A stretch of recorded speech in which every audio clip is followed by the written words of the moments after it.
조치로 손해를 감수하고 다른 시민들의 마음을 상하게 하는 정부의 행정 편의주의적이고 갈라치기 방향을 막고자 이 자리에 섰습니다. 우리 국민들은 지금 군소리 없이 백신을 맞고 계십니다.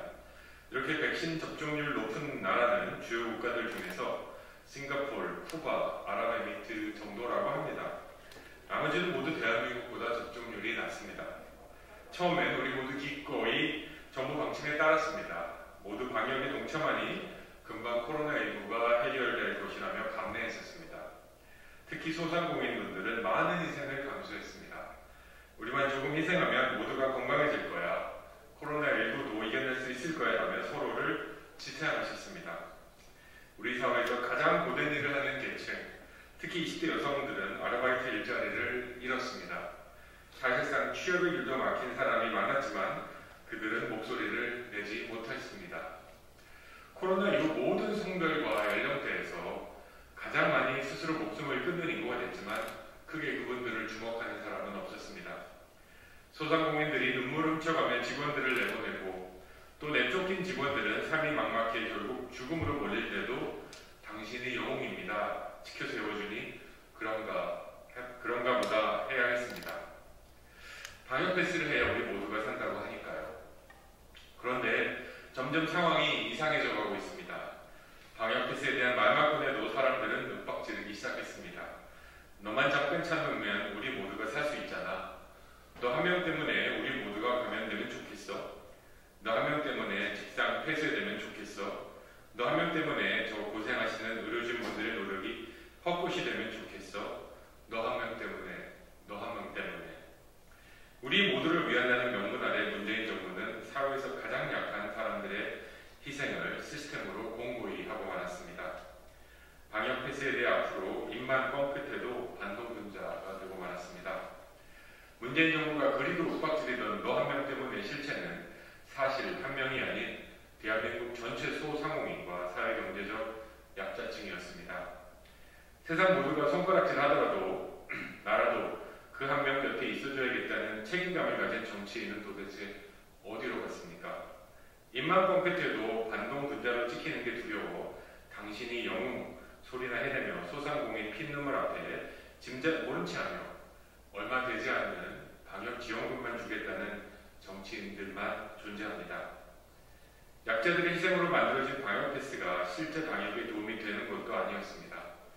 방역 패스 적용과는 아무 상관없이 확진자는 계속 늘었고 오미크론 변이는 감염이 되더라도 대부분 가볍게 앓고 지나갈 수 있다고 세계 유수의 기관과 언론이 이야기하는데도 문재인 정부의 방역 패스 집착은 멈출 줄을 몰랐습니다.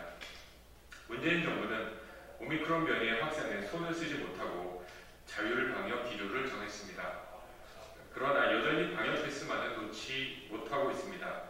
역학조사도 간소화됐고 감염자 중에 고위험군만 집중 치료하겠다는 뜻도 보였습니다. 그러나 이는 모두 정부의 일손을 더는 차원의 새 방침일 뿐 그 어디에도 소상공인과 사회경제적 최약자층을 위한 변화는 없었습니다. 오미크론이 치명적이지 않다는 것을 인정하면서도 소상공인분들에게는 여전히 뒷짐지고 엄격한 태도를 취하고 있습니다. 방역 패스가 도대체 뭐길래 정확히 어디 쓰이는지 알 길도 없이 거부하는 사람은 모두 일상생활을 할 수 없도록 족쇄를 치워버리니 국민들은 그저 따르는 수밖에 없었습니다. 민주주의 원산지 유럽에서는 방역 패스를 도입하겠다고 하자 시민들이 들고 일어섰습니다. 프랑스에서는 방역 패스에 반대하는 시민 16만 명이 응집했고 영국은 사회적 토론을 거쳐 약 한 달 전 방역 패스는 물론 마스크 의무까지 모두 폐지했습니다. 우리나라에서도 물론 방역 패스의 불합리성에 대해 이야기하는 소수의 시민들이 있었습니다. 서울시를 상대로 한 소송에서 시민들이 승리해 방역 패스 일부의 효력이 정지됐지만 문재인 정부는 시민을 상대로 즉시 항고하며 방역 패스를 고집하겠다는 뜻을 굽히지 않았습니다. 먹고 살기 힘들어서 효과가 없는 방역 패스 이제 그만 좀 하자고 바쁜 삶을 쪼갠 건 소송이었습니다. 소상공인과 저소득층 청년의 어려움을 돌아보기는커녕 정부가 시민을 상대로 항고를 하였습니다. 방역 패스는 여러분 문재인 정부의 주장과 달리 그 효과에 비해 너무나도 큰 희생이 따랐습니다. 특히 그 희생이 우리 사회 최약자층과 허리층에 집중되어 있다는 점에서 이제라도 방역 패스를 즉시 중단해야 합니다.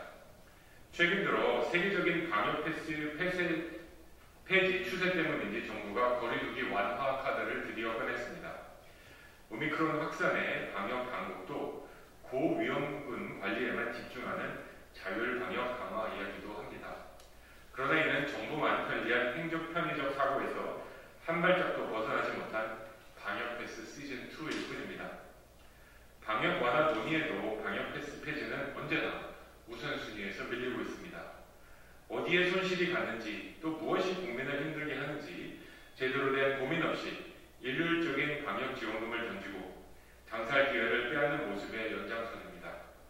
시민들의 자유와 안전은 안중에도 없고 어떻게 감시할지 어떻게 효율적으로 다룰지만 고민하는 게 문재인 정부의 역할이 되어서는 안 될 것입니다. 저는 그래서 방역 패스의 완전 폐지를 위해 덴마크형 모델을 제안합니다. 전 세계에서 백신 접종률이 80% 넘는 나라 중 우리나라와 함께 유일하게 방역 패스를 적용했던 덴마크는 효과가 없음을 인정하고 이를 완전히 폐지했습니다. 특히 덴마크와 우리나라는 정보 공개 투명성, 병상 수준, 확진자 증가세, 중증 환자 감소세 등 많은 상황이 매우 휩싸가 고무적인 상황입니다. 덴마크는 경미한 증상이 대부분인 오미크론을 일상으로 받아들이고 중증 환자의 치료에 집중하고 있습니다. 덕분에 시민들의 먹고 살 문제는 자연스럽게 해결이 돼가고 있는 실정입니다. 예전처럼 서로 만나고 웃는 일상이 덴마크에는 돌아왔습니다. 덴마크인들은 예전처럼 마스크 없이 학교에 가고 지하철 타고 술을 마시고 친구들과 가족들을 만나고 있습니다. 덴마크형 모델의 국내 적용을 위해서 저는 아이나 인사의 덴마크 대사를 곧 만나 구체적인 방역 패스 해제 방안을 논의하겠습니다. 덴마크의 소상공인 구제 방안을 확인하고 우리나라에서 방역 패스 없는 삶을 어떻게 우리나라에 구현할 것인지 보좌진과 함께 연구하겠습니다. 여러분, 우리가 이 지긋지긋한 마스크를 쓴 지가 2년이 넘어가고 있습니다. 정부는 소상공인분들에게 10만원, 100만원, 이제는 1000만원을 준다고 합니다만 소상공인분들의 외침은 분명합니다. 내가 언제 돈 달라 그랬냐? 내가 언제 100만원, 200만원, 1000만원 달라 그랬냐? 나에게 다시 장사할 기회를 달라. 내 가게가 자유롭게 영업할 수 있는 기회를 달라고 외치고 계십니다. 권칠승 중소벤처기업부 장관에게 요청합니다. 장관의 역할은 소상공인을 위한 방역 지원금을 확보하는 것이 아니라 소상공인분들이 다시 장사할 수 있는 기회를 확보하는 것입니다. 장관의 역할을 분명히 각성하기를 요청합니다. 저 시대전환과 조정훈은 방역 패스 폐지를 위해서 오늘부터 앞장서도록 하겠습니다. 행정 편의주의와 권력 편의주의에